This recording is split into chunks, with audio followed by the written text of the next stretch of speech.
What about the Big Bang Theory? Could that be the way that God created? You know, a lot of Christians think that, but they apparently don't know much about the Big Bang Theory because it's actually not compatible with what the Bible teaches in Genesis. For example, the Bible teaches that God created in 6 days, in fact 6 earth rotations, because each one had an evening and a morning. But the Big Bang teaches that creation happened over billions and billions of years.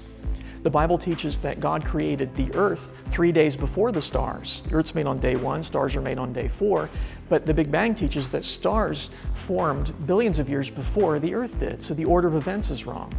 The Big Bang, which leads into other ideas about the age of the earth, teaches that, for example, fish evolved long before fruit trees, but the Bible says fruit trees are made on day 3, fish were made on day 5.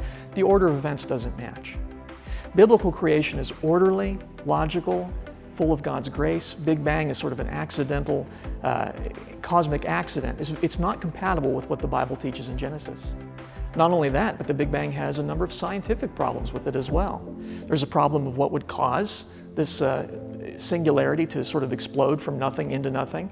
There's a problem of why does the universe have the flatness that it does, so the so-called flatness problem. There's the monopole problem. Why is it that, because according to the Big Bang, the universe should have produced these what are called magnetic monopoles, sort of like a magnet, but with only a north pole or only a south pole.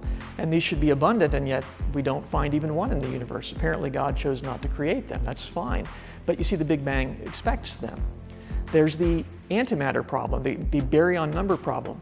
You see, when energy is converted into matter, which we can do in a laboratory, we always get an equal amount of antimatter. Antimatter is the same as matter, but with the charges reversed. So the antiprotons are negatively charged, whereas protons are positively charged.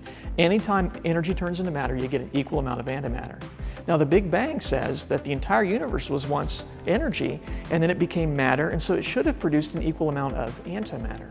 But in fact, antimatter in this universe is very scarce. And that's a good thing, because when matter and antimatter touch, they annihilate each other and go back to energy. So you see, God made the universe almost entirely matter with only trace amounts of antimatter, and that's a design feature. No, the Bible is right when it tells us that the universe was supernaturally created by God.